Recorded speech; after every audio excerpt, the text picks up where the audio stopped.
Okay. That's exciting.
We are convening the meeting of the Comprehensive and Accessible Recording in progress.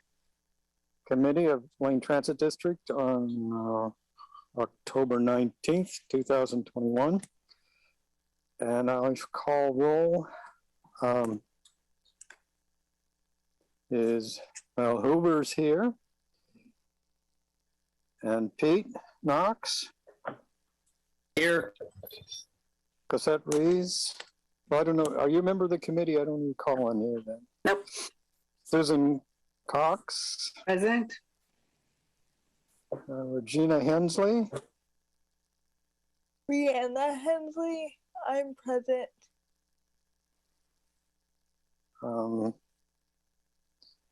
John Allen, let's see, Mark, Neil, Pete, and then myself, Don Norden. That seems all we are present right now. Do we need a quorum or anything here? I guess we do for action items, but we don't have any action items for today. So, but we do have audience participation. Okay. Could you read the requirements there for me, please, Cosette? Camille, are you able to read those? Yes, absolutely. Okay. To indicate that you would like to provide testimony, please use the raise your hand button. For those who are attending via phone only, press *9 on your phone to raise your hand. When it is your time to speak, your name will be called. For those who are attending via phone only, the last 4 digits of your phone number will be called. Please state your name, city of residence, and who you are representing for the audio record. Once you have provided testimony, your hand will be lowered. Please do not raise your hand again. Only one opportunity to speak is provided. For those who are unable or not wanting to speak publicly, testimony may be provided via email at clerk@lpd.org. Public testimony is limited to 3 minutes per community member. A timer will be displayed on the screen and will beep when the 3 minutes is up. And I am not showing anyone indicating that they would like to speak. Okay, seeing no. See, John's here now. Well, Lisa's the committee chair here, right? So why don't I turn it over please. Hi there. Sorry, I was jumping from another meeting and Zoom was not helping me. So, but thank you for waiting. So I just need to pull up my agenda. 1 second.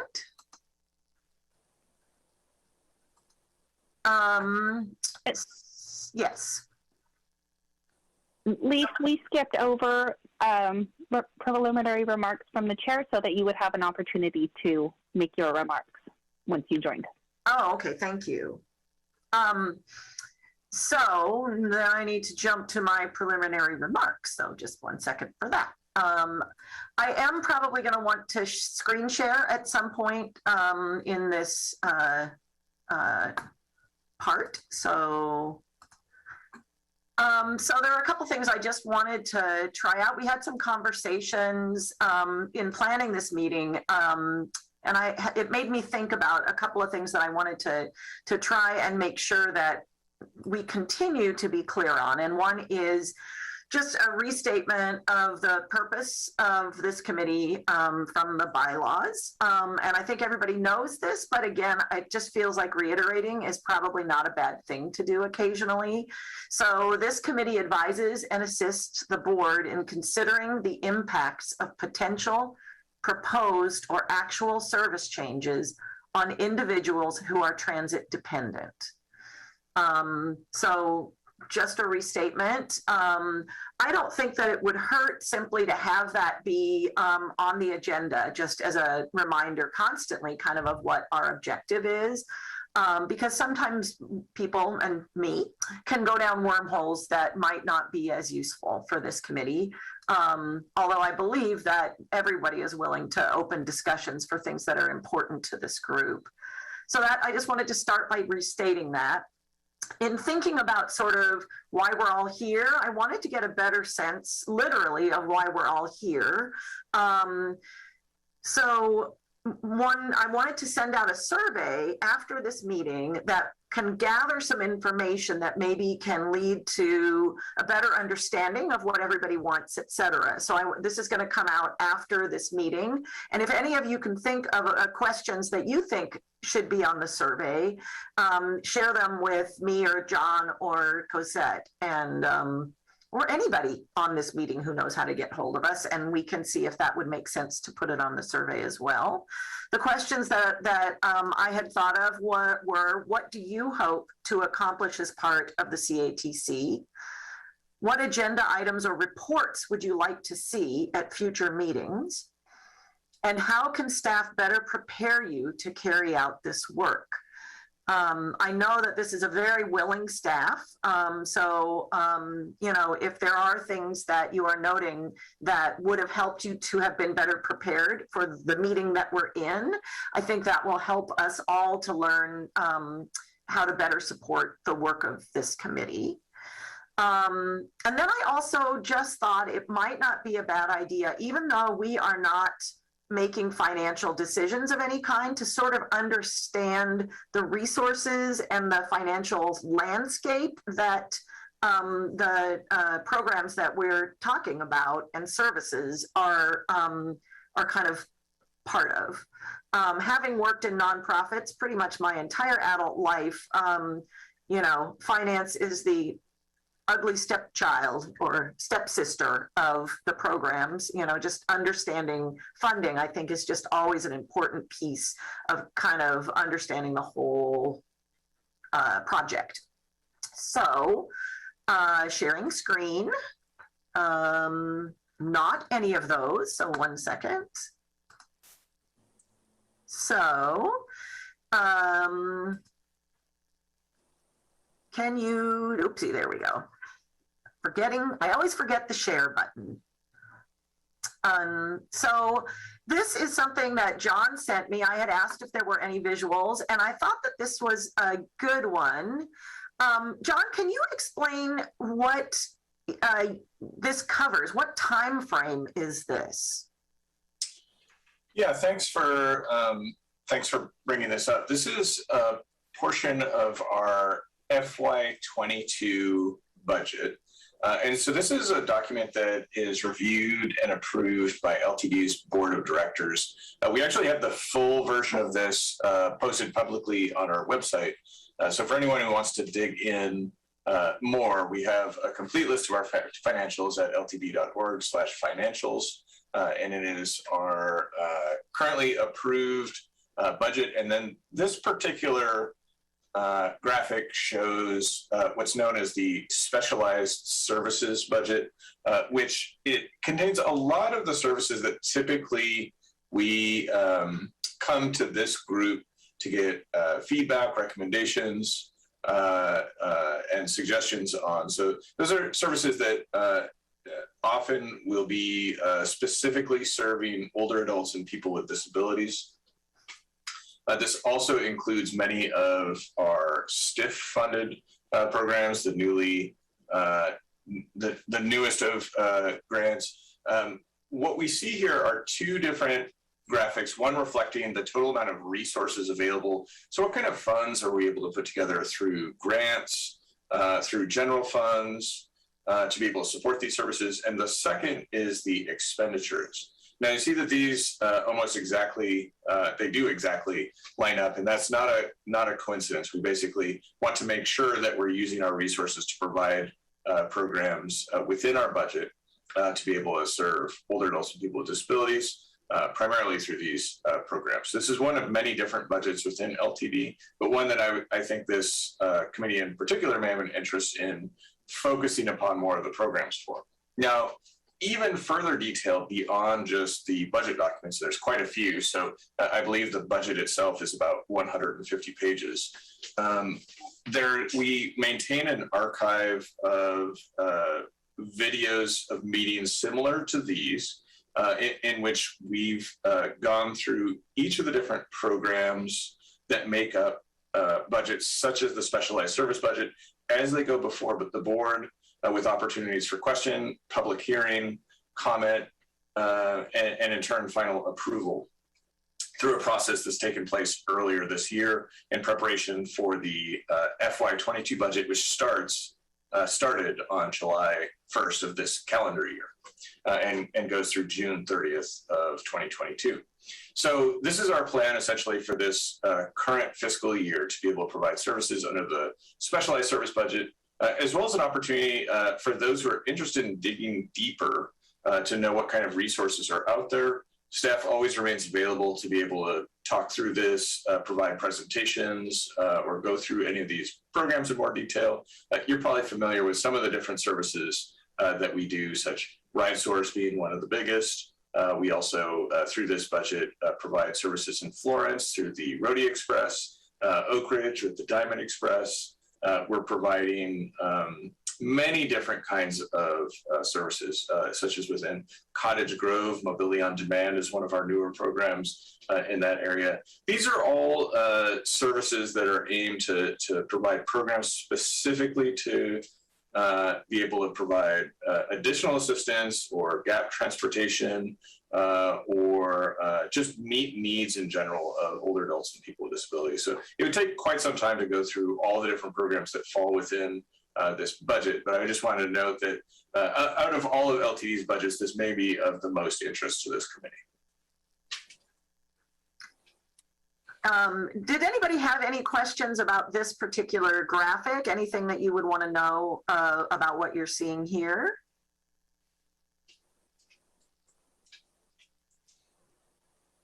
It appears that is a no, so I will. I thought maybe showing the graph of how much funding is putting toward RideSource. I think that we probably could get something like that, right, John? At some point. Absolutely. So I'll also note that the budget book itself, depending on what your needs are, it may not get as granular into individual programs, but we can certainly talk about all the information that went into developing the budget book, which includes the types of resources that go into providing a service like RideSource. I'll note that RideSource is a portion of this budget. However, we also have a portion of RideSource which is not part of the specialized service budget. So a big piece of work that happens at RideSource is Medicaid transportation. So that's non-emergent medical transportation. And that in turn, we receive funding through our local coordinated care organizations, which in Lane County are Trillium and Pacific Source, as well as through Oregon Health Authority, to be able to fund medical trips for people going to doctor's visits, picking up their prescriptions, things like that.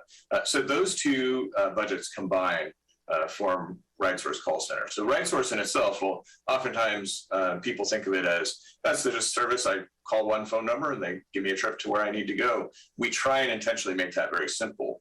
But within LTD, it's actually a very complex network of interconnected programs that rely on one another. So Medicaid being a portion of that, we're funding through grants such as our federal 5310 dollars, our state STF dollars, local general fund dollars, all coming together to be able to make that simple so that someone just has the one phone number and the one call center to call for all of their different transportation needs, and then we take care of the rest. And both Hoover and I have served on the Special Transportation Fund, so we have a certain amount of information in our minds about how some of this is played out. And that's one of the reasons I found it particularly interesting and thought it might be of interest to others. I know we have a lot of board members also who are attending, and most of you already know a lot of this, but I just thought it is worth sharing. There is one other that I thought might be useful. And this sort of just looks at it in a couple different ways, so that it sort of shows the total revenue. And this is where this comes from, is that right? Or what is That's right. So whereas in our last graphic, we were looking at a sliver of LTD's overall programs and budgets, now we're looking at the entire picture. So this is including things like our fixed route buses, all of the different activities that LTD does. So specialized services is a portion of that. Our Medicaid services are a portion of that. Together, those make our RideSource umbrella. And then we do even more, our fixed route bus being a huge part of what LTD does for our community. That's included in here as well. So this graphic is showing us the overall everything that LTD does combined. And then of course we can get into much more detail from here as is helpful to this committee. So staff remains available just as a resource to dive either as deep as the committee collectively wants to do, or for individual members if you want to dig deeper. This is all publicly posted and available for you right now. So if you are the type of person that likes to read through and get to that more granular level of detail, we do have that posted, and we're here to be able to help either interpret or kind of make that process a little bit simpler whenever possible. So here are the non-fixed route services, and you can see here our specialized services and the Medicaid services. P2P, John? That is our point-to-point service. So I'm probably not our best representative to speak to our point-to-point, but Cosette happens to be with us, and I would encourage her to be able to join in. John, I'm really happy to clarify. So the point-to-point is our transportation options. So it's promoting pretty much anything that is not a single occupant vehicle. So it's coordinating van pools, it's coordinating with employers on transportation coordination within their organization, bike share, many smart trips to school, safe routes to school, and then smart trips. So many types of opportunities to encourage our community to utilize any mode other than a single occupant vehicle.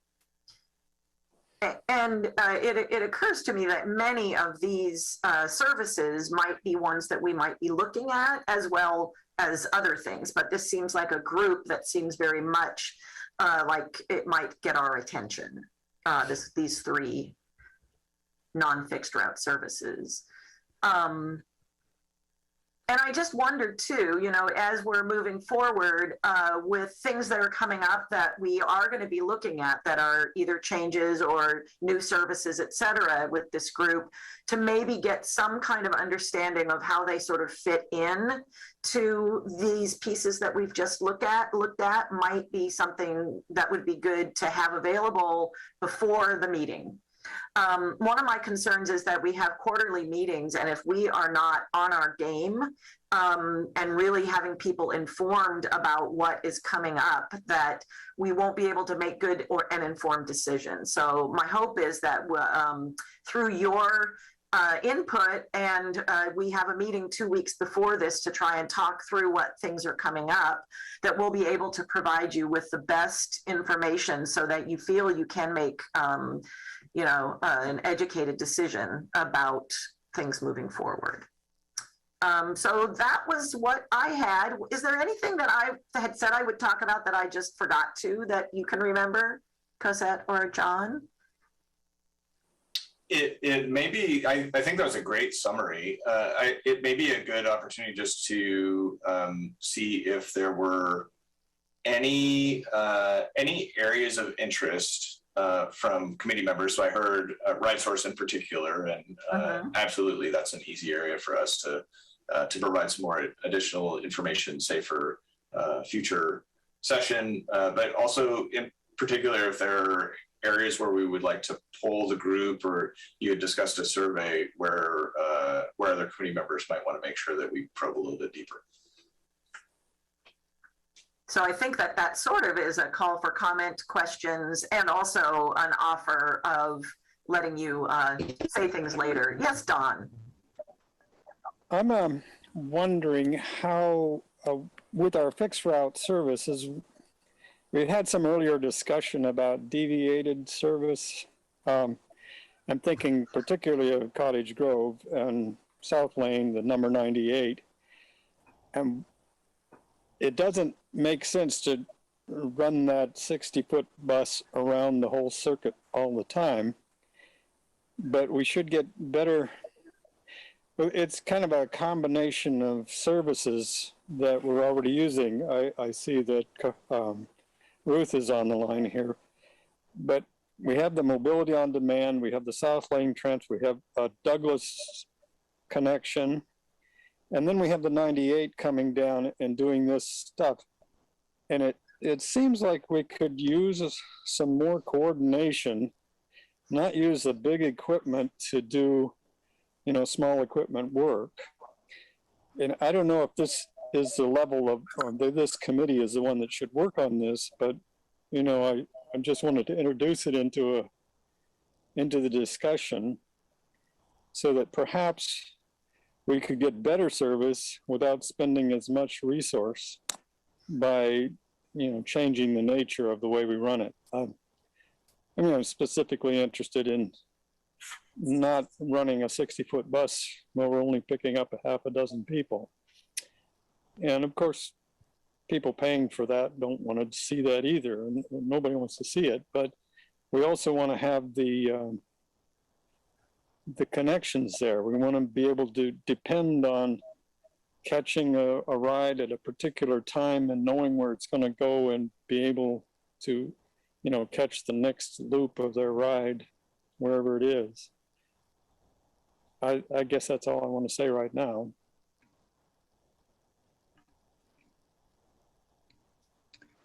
I'd like to hear more about the various programs that we have that are being developed to provide more opportunities to every community. Well, we want to be cognizant of the people who are mobility impaired and need this service, but also the general population, trying to make the service available so that, there will be more decisions to use our public transportation services rather than using their private automobiles. And with all the assets we have available, I just think we could design it a little better than it is. So Hoover, were you talking about sort of a separate topic around making sure that we are learning about new or proposed new mobility services? I'm talking specifically about the fact that this year, what's going on? I have no idea. So I want to hear what LTD itself is thinking, which direction it's moving, and for it to sort of provide more information. Everybody and everything has changed. So therefore, it's obvious LTD is changing also. So I want the updates about where we're at, where we're going, and what we're going to do, and what kind of programs are being developed, and how you're rolling them out, and how they interface with our existing programs and resources. Sorry I don't talk too good right now, but that was great, and I think that certainly is something that we can have as an agenda item. Correct? That's something that we just touch base about. If there's nothing to report, we report nothing. let's have an update and at least begin there together. Everything's changed. Yes. I didn't hear what you just said before everything's changed. Let's get an update on everything. Okay, yeah.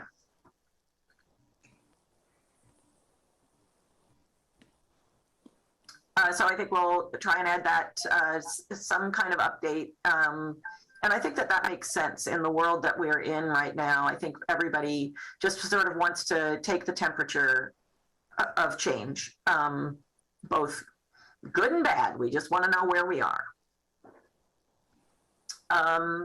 Anything else that people want to bring up at this point?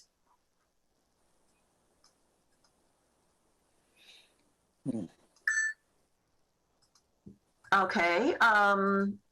So do we want to look at each other, or should I bring up the agenda? That could be something we're all looking at, or what would you like? Anybody want to see the agenda? Or Well, the agenda is right here. okay. Where did you get? I said you had said that you had skipped remarks from the chair. Well, now we've done them. Had you gotten through something else before I got on? No, just no, I think we are ready for the first item for information agenda item. Okay, so we don't have audience participation. We don't have items for action. We don't have items for board recommendation, but we do have items for information. So let's go with that. And that is Tom, I believe. Yes, thank you, Chair. My name's Tom Schwutz. I'm the Director of Planning and Development, and I'm going to give you an overview of our services. So far, give you a status on where we're at with respect to ridership and service, and talk a little bit about some of the factors we're thinking about as we move forward out of the pandemic, as slow as that might be. So to start with, I am going to share my screen, and I will do it this way. Just double check, can folks see some graphics, bar charts there? Yes, I see nodding of heads. That's a good thing. So to start off with, what I'm showing you here is a bar chart showing the last 4 weeks of our ridership. So these bars are showing the total boardings by day. And we've got the blue bars are weekday service, so that's the ridership during the weekdays, and then Saturdays are in green, and Sundays are in kind of a dark blue, I guess. And as you'll note, the weekend service is much lower than our weekday service. That's how it's always been. And Saturdays are typically, I don't know, anywhere from 25 to 30% greater than Sunday service. And again, that's a pattern we've always seen. So to begin with, for a long time, and some of the board members may recognize this report. It's the one that we've used during the pandemic periods. We have had reduced use of our service, as you can understand. And so we were very excited to find that with this year, with the high schools back in session and the University of Oregon in session, and I'll speak to LCC specifically later, we saw a tremendous increase in our ridership. And generally speaking, at the beginning of September, we were at about 12,000. And today we're operating around close to 18,000. So that's a 50% increase in our ridership just in the last month due to high school ridership and U of O students riding the bus. With respect to LCC is normally contributing to that ridership as well, but you may be aware that they are currently not operating on campus learning at this point. We're watching to see kind of when that might happen. We are actually operating some service out there now that will get much more use once students are on that campus. So that's kind of where we're at. And some other elements in this graph that I want to point out, our lowest weekday boardings were back in April of 20. And that's the black dashed line across here. And then the average of our 2020 weekday boardings is the orange line. And then you can see the 2021 average weekday boardings number is the green line at the top. And so again, we feel we're at right now, we're actually seeing much better use of our service, and that's always a good thing. The graph hasn't been moved up. We're looking at the old graph. Yeah, I'm still talking about the old graph. To see the dashed green lines, can you see that or not? Yes, okay. Yeah, so that's what I was speaking to, Don. The other graph that we have here at the bottom of this is just showing MX as a portion of our ridership. And during the pandemic, it was higher.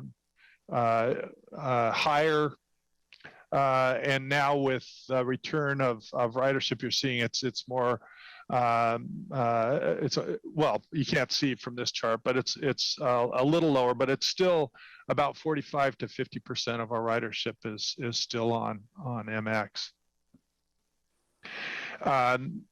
These charts show just boardings by day. It's good. As you can see the weekdays and then the dip down.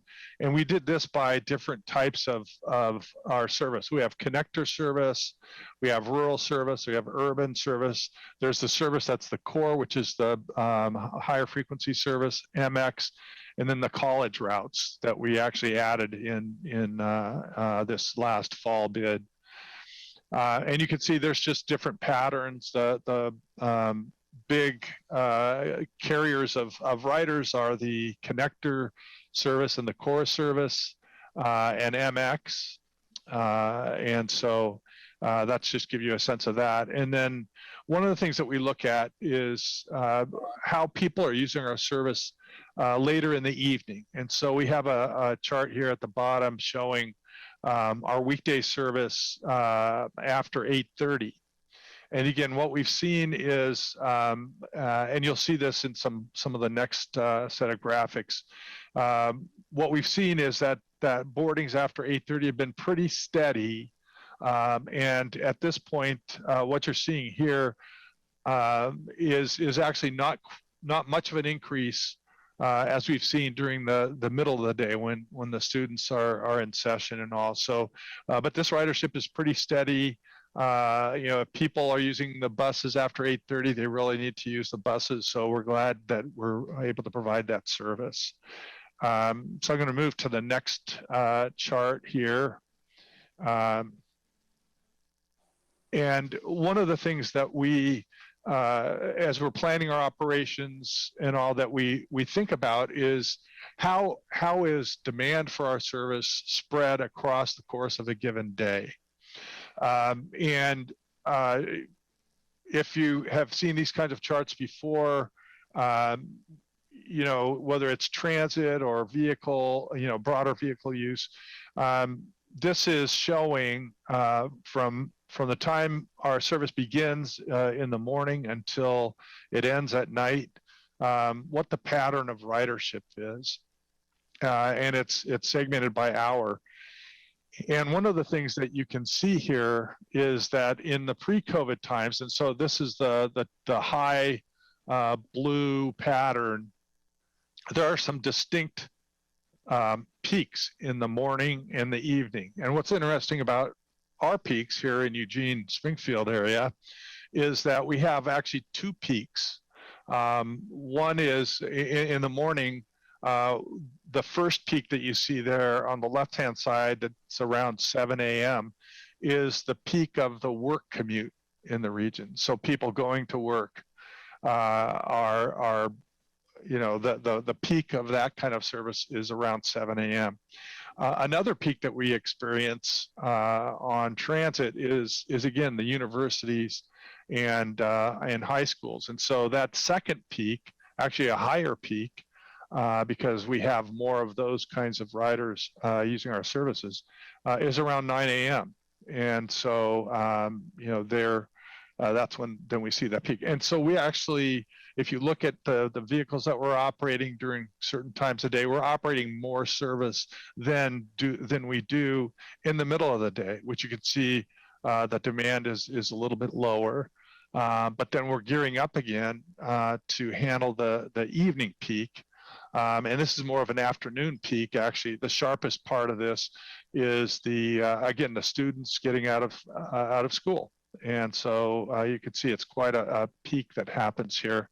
And then there's the commute peak or the work peak actually around 6 p.m. So we've got 4 different peaks that we manage over the course of the day.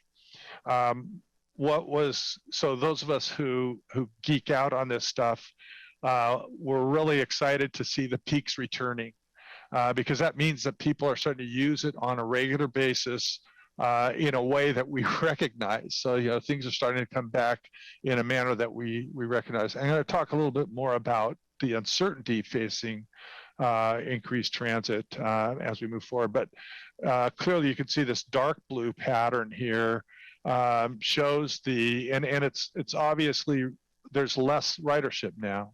But you can see the same kinds of peaks starting to emerge, which for us, again, is a good thing. We know how to operate this level of service, and we're excited to see that ridership returning.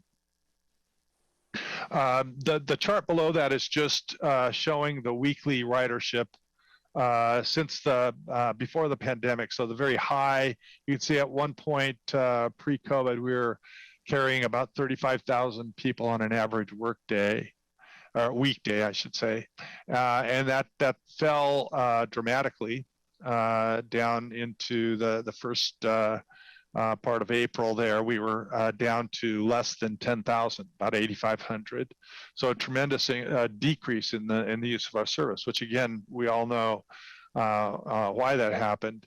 And as you can see, that it was pretty stable, pretty similar levels of ridership, just below 15,000 for quite a long time. And again, like I said at the beginning of the presentation, our ridership has gone up tremendously, starting with the schools back in session. And so we keep tracking this information. We'll be able to come back to you with updates on this kind of information. And this is a clearer way of looking at the peaking characteristics using just the lines.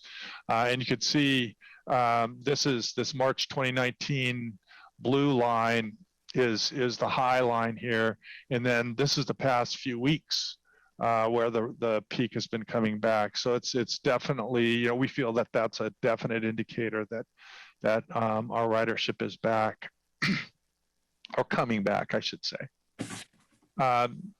So then the other thing that we track is our ride source service, and we have, in addition to that, we have non-emergency medical trips and then ADA trips, which tend to be more ride source. And as you can see here, the orange line, dotted line at the top of the non-emergency medical trips graph is the highest weekday that we experienced, which was back in July of 21.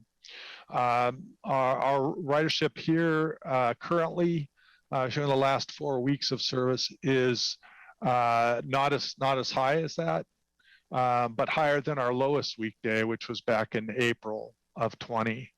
And so you can see people are it's a pretty steady use. Maybe some slight increase in the daily weekday volumes, but again, not back to higher. So it's less affected by students coming back, for example, and the same kind of patterns you see with the ADA trips. Again, not today, not at the levels we were seeing back in July. But much higher than the lowest ridership we had for ADA trips. And I asked John Allen, since he's here, to provide a little bit more of an explanation as to kind of how they see the people using the service at this point. And John, if you want to add something here.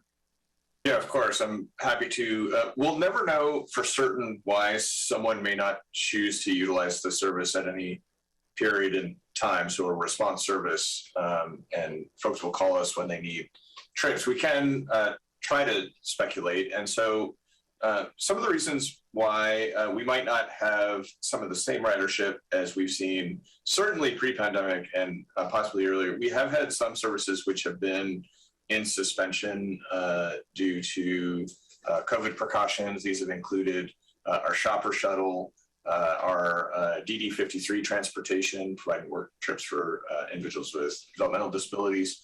In addition, we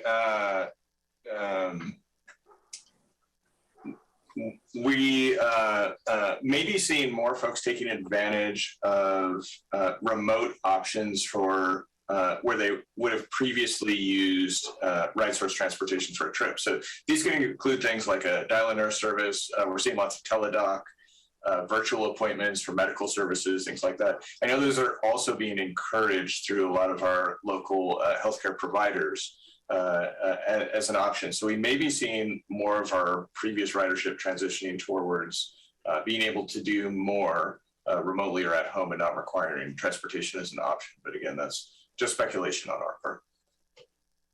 Great, thanks, John. So yeah, I'm going to close here, but just wanted to talk about a couple of things as we're looking forward. How is our service going to look? How many? When is that passenger load going to start getting back towards that 35,000 per day level? And just so you have some numbers in mind, right now we're operating about 80% of the service we were operating pre-COVID.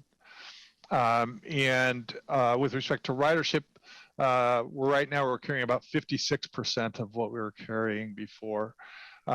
So as we look forward, and I should just so you understand our kind of the rhythm of our business here. In a given year, we'll look at changing service 3 times, and that's the way we've operated for decades. And we look at changing service during the fall as school is coming back, in particularly the university. We generally try to time what we call our fall bid in mid to late September, which is, again, usually when the U of O and LCC are coming back on campus. Then we also so the winter bid, what we call the winter bid, typically takes place late January, early February. Again, and that reflects there's a change in ridership. The university is generally coming back from their winter break, and then the third change in service that we do is actually during the summer, and typically we see you can understand the U of O is out of session, LCC is out of session in terms of major students on campus, and the high schools are out of session. So generally speaking, it's a lower level of demand, so we generally dial back the service a little bit. So as we start to look forward, and again, you've read probably a lot about recovery and what the economy is going to look like, and workers coming back to work. And there's a lot of challenges and a lot of uncertainties there. And one of the key things that we're following, there's a lot of interesting information out there about how people are coming back to work. It's not always a commute trip. We anticipate there being more people leveraging platforms like Zoom to be able to work at home, and expect that a certain percent of people that might commute on any given weekday might actually be working from home that day. And so we're going to watch and see how that that kind of thing returns. And then also thinking about the future of our service, as the economy increases, we expect that we'll see more ridership, and feel we should be in a good place next fiscal year, for example, to operate even more service. Again, depending on the demand and trying to tailor our service to meet those demands. So at this point, that's what I had for you today. Again, we're more than happy to come back when we have more to share, but would ask if you have any questions for us. Oh, geez, I do have a question.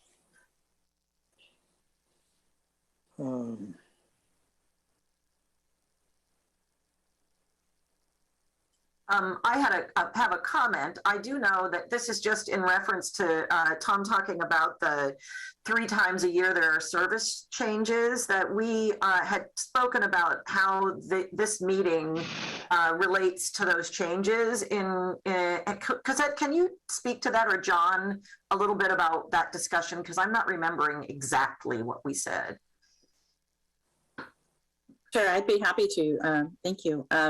The conversation really goes back again to the purpose of this committee, which is to provide input and feedback on current service, proposed services, and looking ahead even farther into future services. So LTD generally has 3 main service changes each year. The biggest service change is typically in September. That's our fall service change. And one of the reasons that that's our biggest service change is because we're re-implementing service after taking maybe a little bit of a break from providing school service because the school districts aren't in session. So in the summer, we typically run a lower level of service. So our biggest service change is typically in September, and we call that our fall service change. And then we have a smaller service change in the winter, which is typically the first weekend in February. And then we have our summer service change, which again, we're typically ramping back, especially those school trips that we have for our school kids in June. So that would be our 3rd service change for the year. And again, that's our summer service change. And one of the things we want to do is just to make sure that we're reaching out to this committee in a timely manner in order to both get feedback for future service changes and also to discuss potentially some of what we're seeing in our current service, maybe some new trends, or maybe we've implemented something new in terms of frequency or routing, and just getting a response or some feedback from this committee on that. Yeah. Thanks, Cosette. Susan? Thank you. I have a couple of questions. This report's really helpful and along with the explanations, but I did have two questions. And one was when you discuss the fact that you don't know why ridership, why people aren't riding the bus or taking advantage of transportation. And what are efforts to try to get that information? Is there like town halls? Are there, just other opportunities to learn about that so it isn't just a big question mark? And then when you talk about future service and you're expecting the increase in demand, what is that based on? You're basing that increase based on what information? Thank you. So let me start by saying I wouldn't characterize what I said as not knowing where the people are. We understand why people aren't using our services. Our demand for our service is highly correlated to two things: employment in the region, employment levels in the region, and student populations on campus. And so we understand why the ridership has been significantly reduced. And the uncertainty we have, and the uncertainty I'm trying to express, is the uncertainty as to how the economy is going to exactly recover. What pattern is that going to be? I feel our operational process is ready. It's able to adjust and react. That's why we have those 3 service changes throughout the year that allow us to do that. With respect to anticipating an increase, again, we're just going off the fact that, from what everyone says about the economy and kind of where things are going,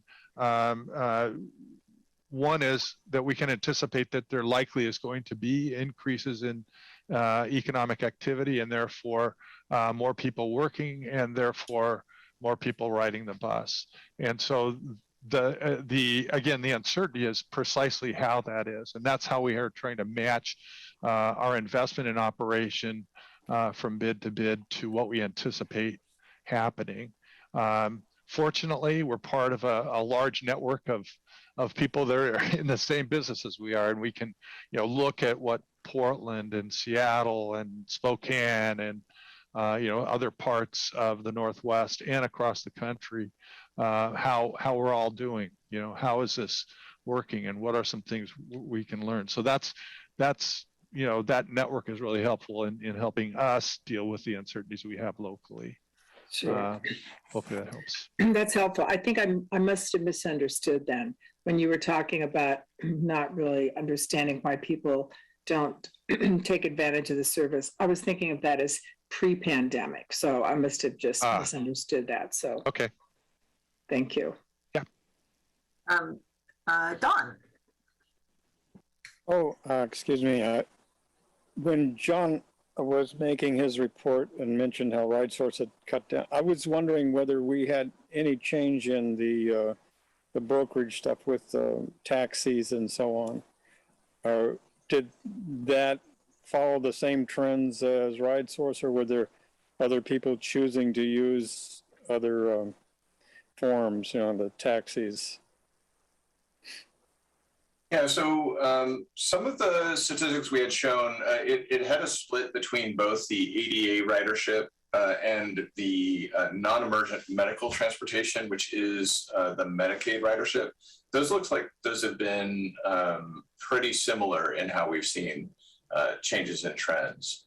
So at least for that time period, I think that's been pretty consistent. Thank you. And Pete. Thank you very much. This is some great information. I have basically 2 questions. One, the first one I think is probably a little easier to answer. The LCC ridership Do you guys have any idea how much of the proportion of that gap is the LCC ridership? And number two, you say that we're about 80% as far as service levels, and some of that is that you've got routes like I frequently use the 28, which only is running once an hour, which can be a hindrance to actually using it, because not because it's not there, but if the frequency can, if I for some reason miss that bus, that knocks me off an hour. So I had to, and so I'm wondering how much is the frequency problem has been also contributing to lower ridership in some of those routes that may not be heavily used anyway. So let me get some clarity on your question about LCC ridership and the gap. Are you asking how much the LCC ridership typically is, or? Yeah, basically, if the how many trips does that contribute today? Is it like 5,000? Is it because I know it's pretty heavily used going out there. You're running 60-foot buses pretty full in the fall when it's starting up and stuff like that. So right. Just go ahead. So then let me because I happen to have our service planners on, and Brett or Heather, if you have an answer of what the typical ridership in quote unquote normal times might be for LCC. And of course, we're not seeing much of anything now, given that they're not having much on campus activity. Yeah, I can only estimate for you right at the moment without actually running several different reports to give you some more accurate numbers. But I can tell you from our route profiles, for example, for 2019. So a route profile is something that we run every year, and we base it on October ridership. So in 2019, Route 82, which primarily serves LCC, round trip fall total boardings, on an average was about 1,494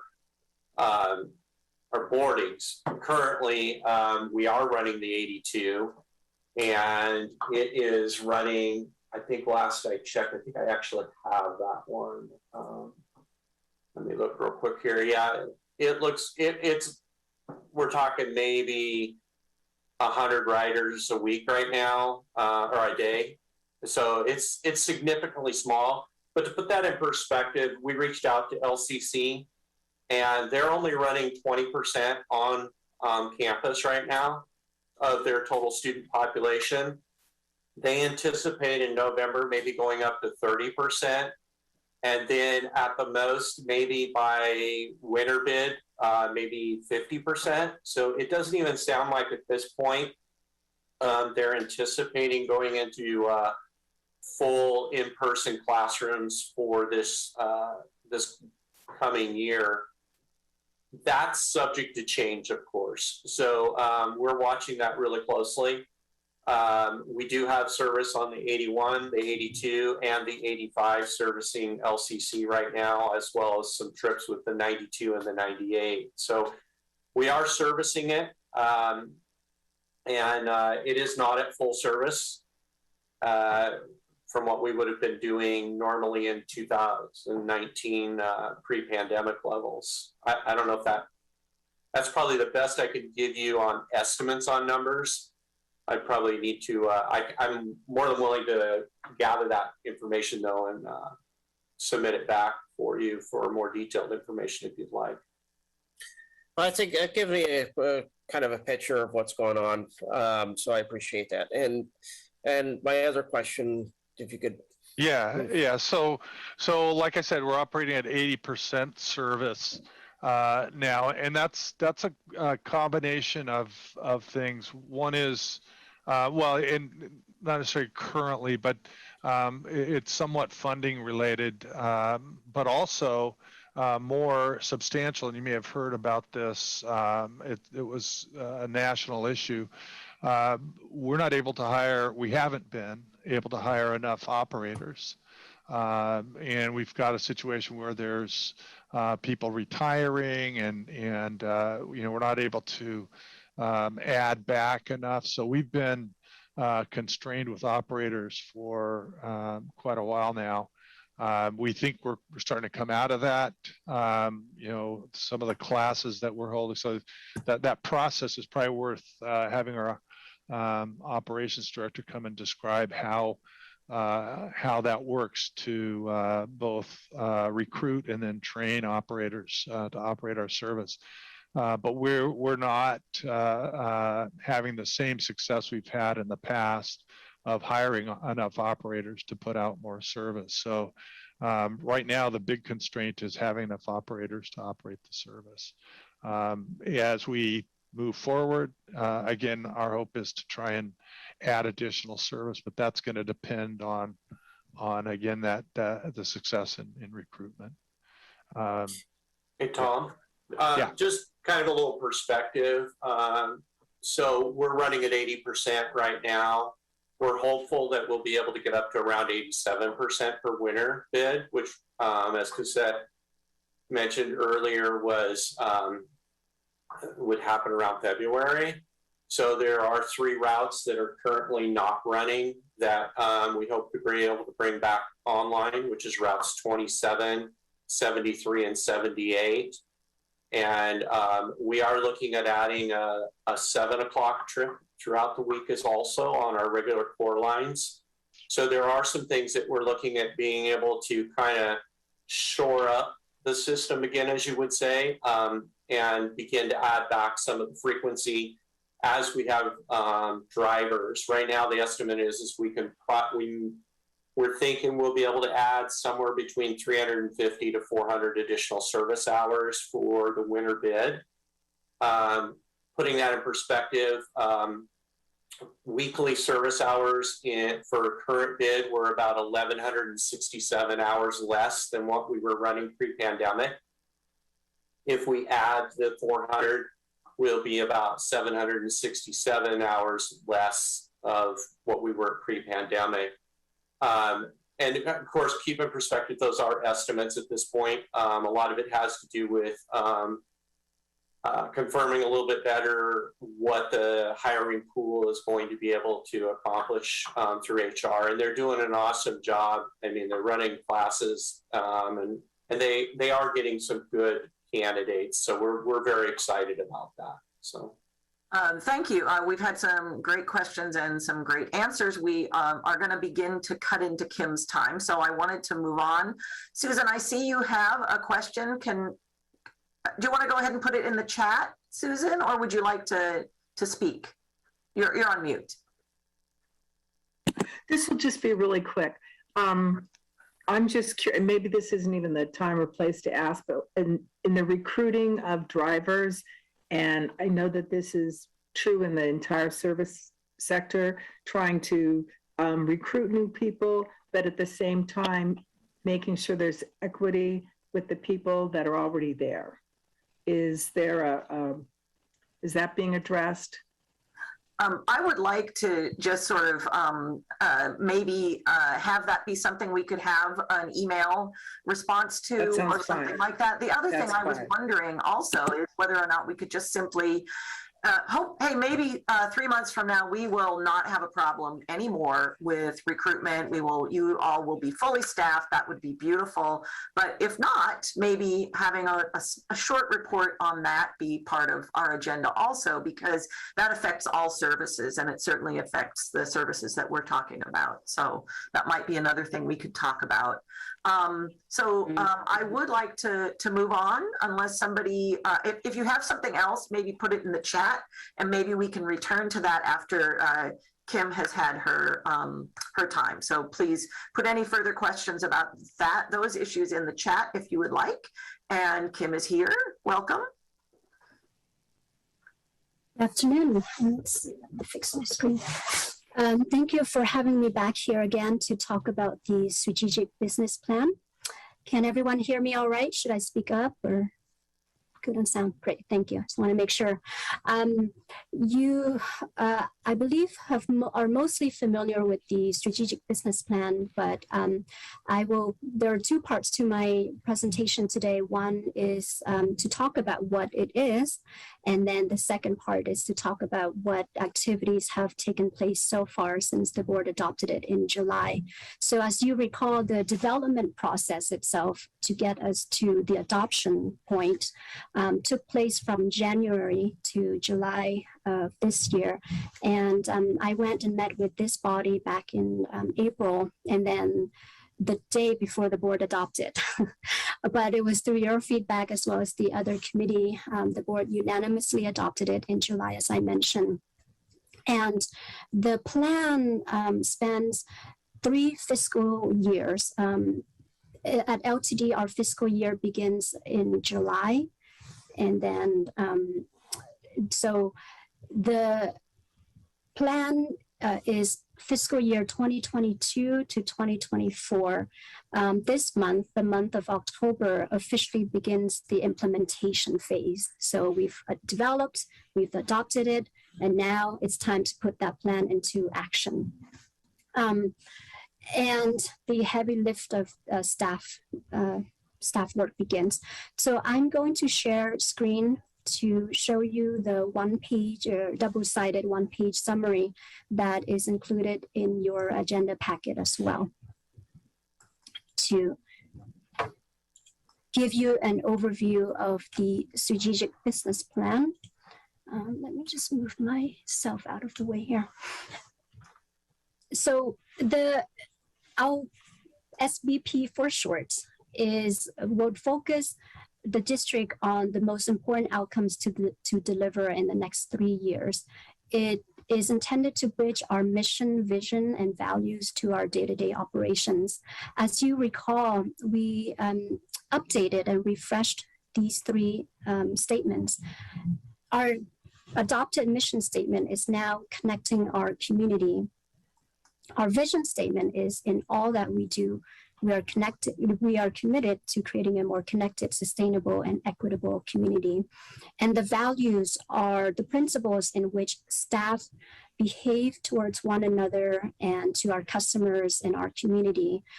This is something that is staff-owned, and we're proud to have come up with these 6 terms. Someone in one of our departments had the great idea to abbreviate it, and now I think it's called IC-RISE, but it stands for respect, integrity, innovation, equity, safety, and collaboration. And it was definitely a collaborative effort amongst the staff. So as I mentioned, the plan, the first ever adopted and implemented strategic business plan will span 3 years. We will focus our priorities on these 5 strategic areas. Each of them will have definitions and what would the success outcome look like.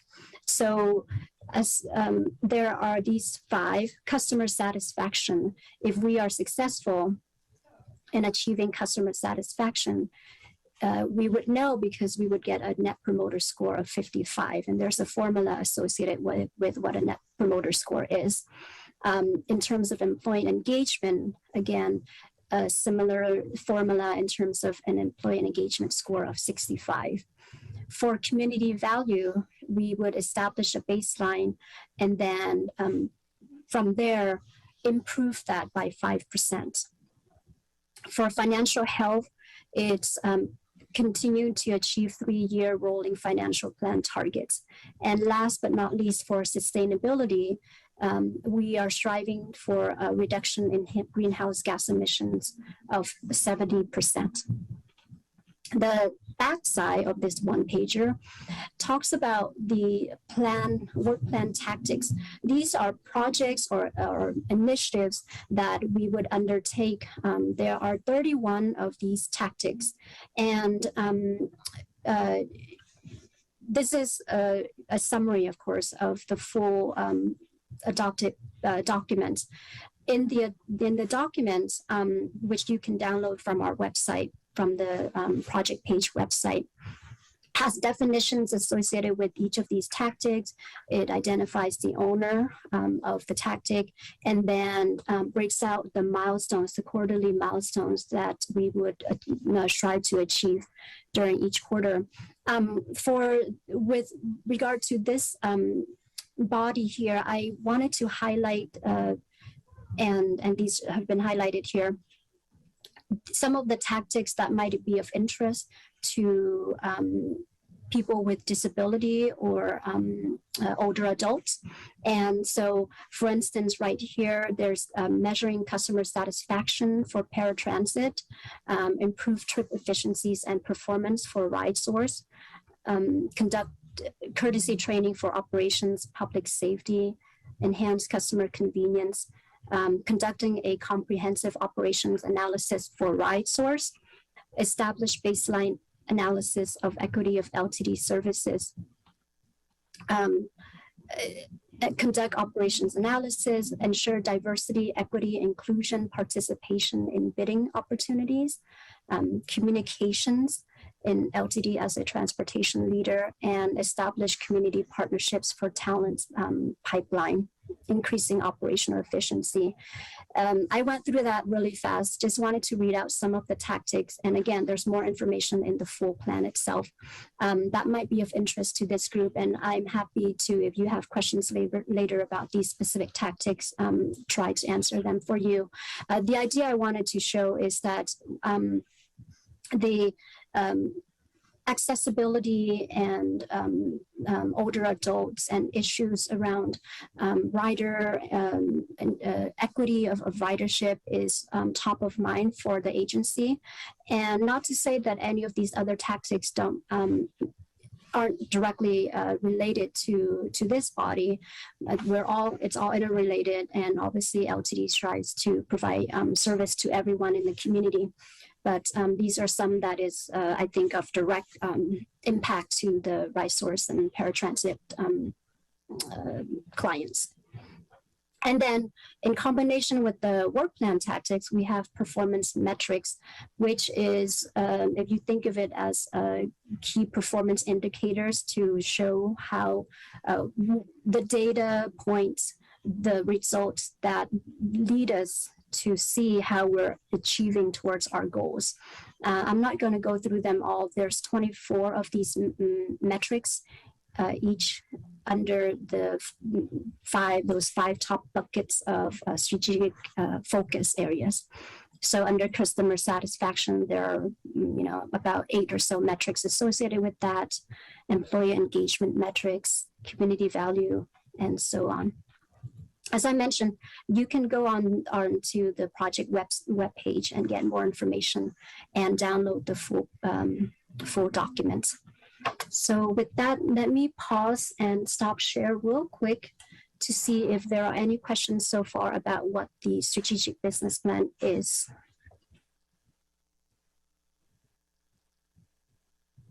And if not, you can always come back. The next portion, I'm going to provide you with some highlights of the activities that have taken place since the plan was adopted in July. As I mentioned, the bulk of work is now on the workforce end to lead this plan into reality. And the first thing that we did was we identified who was going to lead this effort, and that came down to myself and another colleague, Amy Racher, to be the implementation coordinator. And what that means as my role is really to ensure that organizationally we're keeping track of progress and supporting to break down, problem solve issues that might arise in our effort to implement, roll out the plan. So some of the activities that I've been involved with so far are developing a work plan to get, essentially a roadmap for how to get these lofty tactics and goals into bite-sized reality, into reality. And we've determined the tactics owners and performance metrics teams. We've assigned them. I've been meeting with all of these teams to really, one, educate the workforce about what the strategic business plan is, similarly to what I just did with you. And then talk about, how are we going to work together to ensure transparency and eventually, making progress and reporting on those progress to you all, to the board of directors. In addition, we've rolled out a communications plan. The plan itself is, the communications is focused on informing what the strategic business force, educating what the strategic business plan is to the workforce, how it impacts their work. We're not talking about getting feedback so much as putting the information out, educating the public as well as this body about what it is. So for instance, the one pager that I developed that I showed you, we put out a bus talk article at our LTD's October bus talk. Social media posts, we're updating our website, putting up posters, or right now making the posters and then putting them up at different facilities.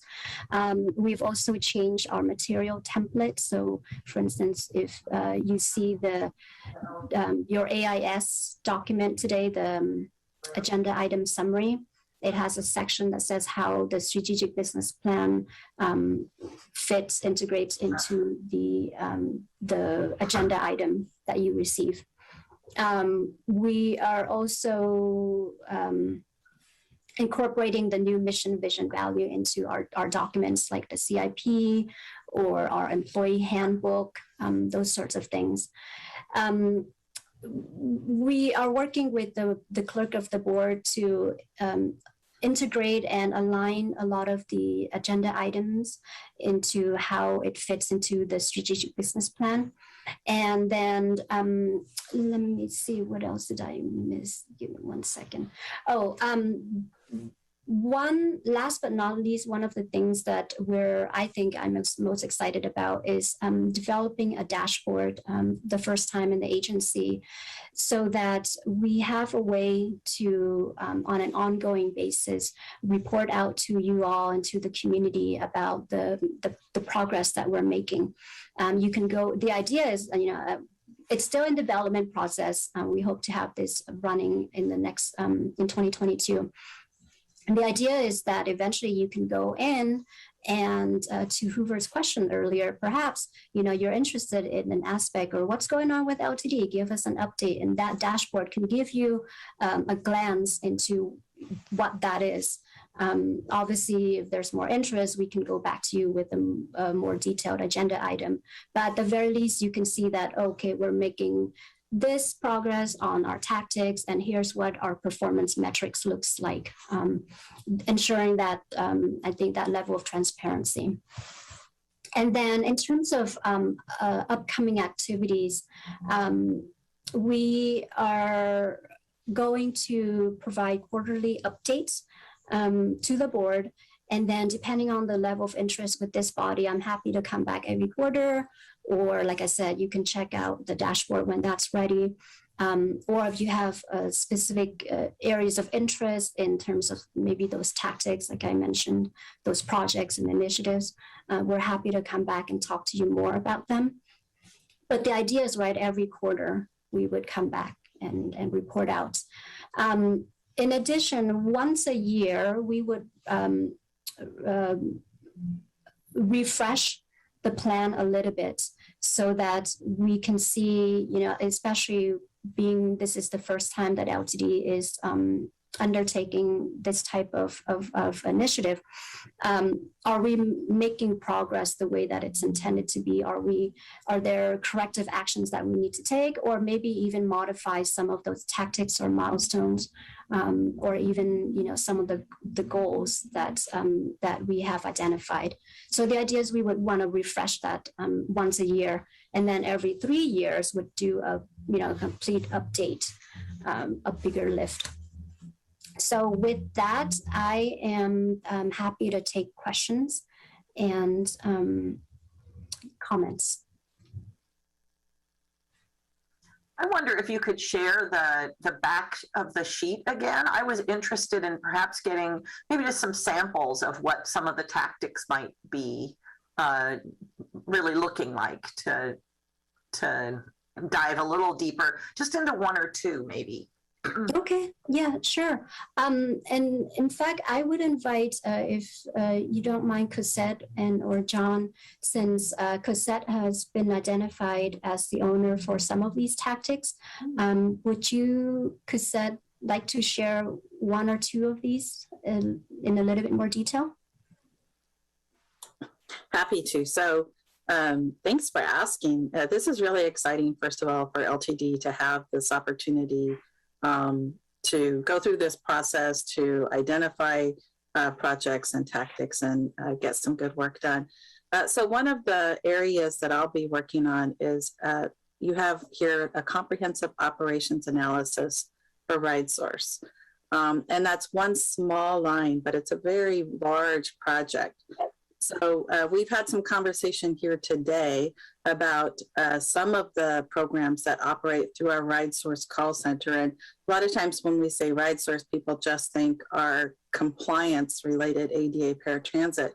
But that's actually not the biggest program that operates through the call center. We have many programs that operate through the call center. We coordinate it through a one call center where people call and have access to many different programs. And it's evolved over time. So we've taken on new programs. Those new programs have come with new compliance. That new compliance creates new processes and new requirements in terms of operations. So it's evolved over time. And this is going to give us an opportunity to really take a step back and look at all of the operations, look at how we document, look at how we're doing our reporting, look at all of the operations involved in the RideSource call center to see if there's opportunities to find efficiencies, to do things better, and to have some deliverables that might make the service better from the customer's perspective. So is there an opportunity to find new areas of value for our customers? So that will be probably about a 15-month project. Really looking at the RideSource operations from stem to stern and looking for opportunities to improve operations and make it more convenient and valuable to the community.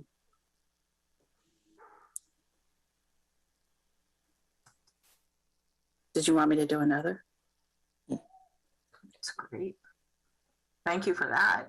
Sure. Anybody else see one that they would like to have a little more info about? Or Cosette, do you want to tell us which ones you, I'm sorry, Don, did you want to speak to that? Well, I just responding to Kim's presentation. She said we'd be looking at this annually, and then after 3 years, Cosette just said, well, it's 15 months to do this one. But somehow I had the impression that we would be getting some sort of a quarterly report, maybe on those first 5 elements, so that we can begin seeing how this thing works, you know. And I don't know whether that's being too aggressive to find out whether we can get information to fill in the 5 elements that we put in there in a quarter, but it would kind of keep it on top of my mind anyhow, rather than waiting another year to see what happens here. And that was just, I don't know whether Cosette can respond to that or not. I'm going to let Kim take that because I think it's bigger than the project that I was just talking about. Sure. Perhaps I can clarify what I meant, and I think I threw out a lot of different time frames, right? So we, as you know, from a fiscal year standpoint, we operate on quarters, right? So the first quarter of this plan officially kicked off in this month, October being quarter 2 of fiscal year 2022, and it's really confusing for the public. But the idea is that eventually we want to align these quarters to our fiscal year and to how we develop our budget and whatnot. This year, unfortunately, because we adopted the plan in July, we weren't able to align it to Q1 and fiscal year 2022. So instead, we are now starting the plan in Q2 of fiscal year 2022. The quarter is really, it's just to help staff develop those milestones, right? So every 3 months, we know, okay, we're making progress on this tactic. For instance, the comprehensive operations analysis resource that Cosette mentioned. So by the end of this quarter, December 31st, myself, with a dashboard, the directors group, the board of directors, we can come to you all and say, well, I can see that Cosette is making progress on that towards, the project, the bigger initiative, because she said that by the end of December 31st, she would have accomplished these, tasks A, B, and C. And I will be coordinating closely with Cosette to make sure that she, support her to help her stay on task. If Cosette says, Kim, I need to push this tactic or this action item out to the next quarter, then that's my way, our way, the agency's way to come back to you all and say, okay, maybe we need to rethink this tactic, maybe we need to refresh this tactic. And that's what I mean by that 1 year refresh. Is that not necessarily to say we're going to change everything from the plan, but perhaps Cosette needed some more resources that she didn't identify before. And so at the end of that 1 year cycle, that tactic may become an 18-month process as opposed to a 15-month process, if that makes sense. But the span of the entire plan itself, the full cycle would be 3 fiscal years. So after those 3 fiscal years, then we can say, we can cross off that COA for RiSource that's been accomplished. Let's take that off of the, the next, hopefully board adopted, update after fiscal year 2024. So did that clarify it, Don? Well, I guess I was kind of looking at those. Okay, say we have the customer satisfaction, employee engagement, and we have these metrics. We're going to get a score of 55% or a score of 65%. You say, well, there's a formula to do that. Mm-hmm. Can that formula be applied within the quarter so that at the end of this year, this calendar year, we would see an adjustment in that 55 or 65%, or we'd say, okay, that was a good thing to tie ourselves to, and it's relevant. Mm-hmm. But since we're just starting, this is just getting started. So mm-hmm. we have to kind of see what happens with applying the formulas and the metrics and, all those things. So that's what I'm kind of curious about. Yeah, absolutely. And in a second, I see, Cosette, you have your hand up. I would say that we would very, very likely not see any score by the end of this first quarter, right, by the end of December 31st, because we're just getting started. So for instance, the Net Promoter Score that you mentioned, LTD has actually never really measured that.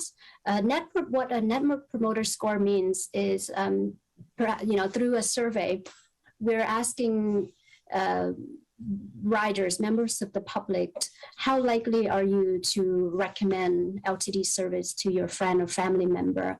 A score of 55 might be ambitious, but we're striving to get there.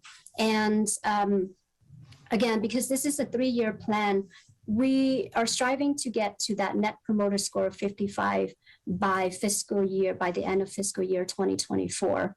And so there's a host of action items associated with getting us to that Net Promoter Score, right? So we are measuring these overall key performance indicators. We're doing all these projects in order to get to these 5 goals, right?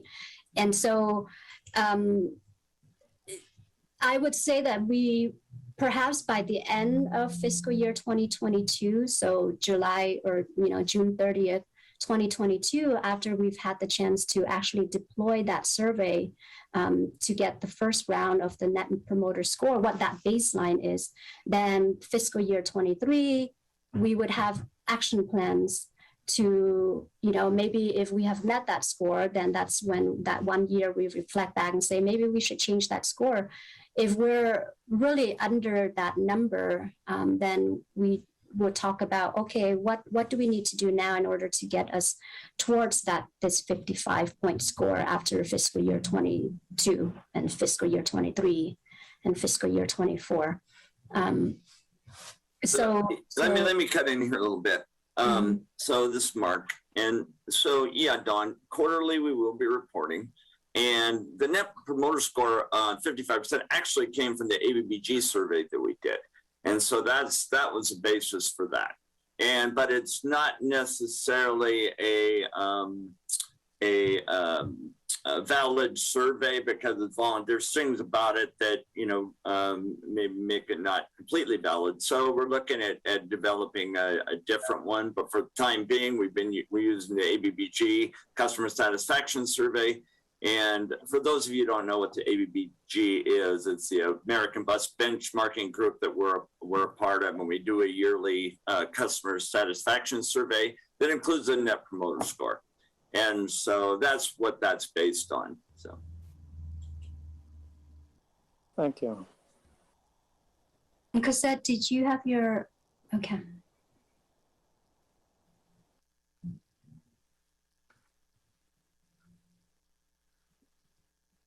Are there any other questions?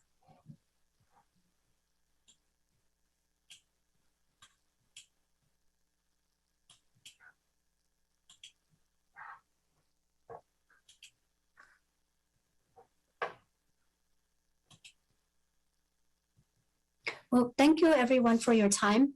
And again, I think we will try to, with the chair of this committee and Cosette or John, I'm happy to come back here at each of your quarterly meetings to give you status updates. I think that sounds like a great idea. We keep adding things to our agenda. I love that. So it looks like nobody has questions for Kim. I did say something, forgetting, of course, that in this public meeting, we do not have chat. Susan, I know that we had said we do have a little bit of time if anybody can respond to Susan's earlier question. And then I did also want to, there is the agenda also to look at. We do have the annual working agenda that was attached, and I thought we could take a quick look at that and then also make sure that people can provide us with any other thoughts they've had about future agenda items. So Susan, do you want to restate? Actually, it was answered. I mean, I did go ahead and ask and it was answered. Okay, good. Great, I'm glad to hear. So at the end of our agenda document today, there is also the annual working agenda. The one thing that I had a question about is that the only thing it looks like on the agenda for today is the statewide transportation improvement fund. I don't know why it was on there and what was expected to be said about it, but that seems to be what's on there. Is that just a leftover from a former thought? Was it simply, is that something that we have discussed to our before, or is that something that will come up with future information? So that is, thank you for asking, and I apologize for that being on there and us not having an item today. That is something for the future. So that's a topic.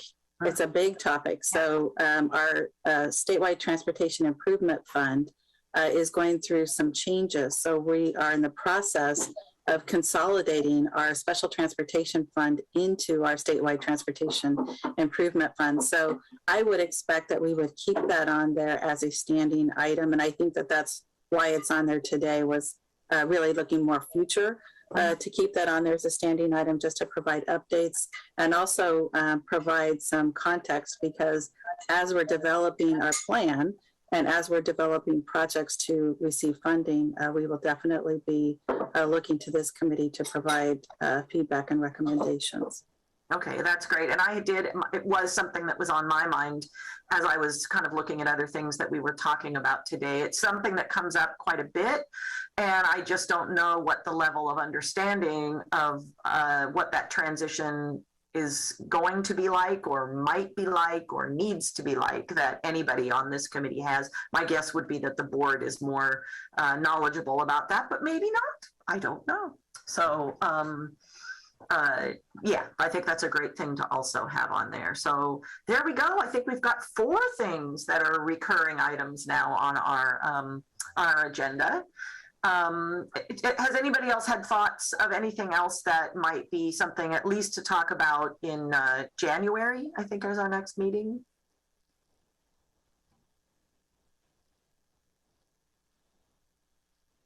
Certainly you know how to reach us all.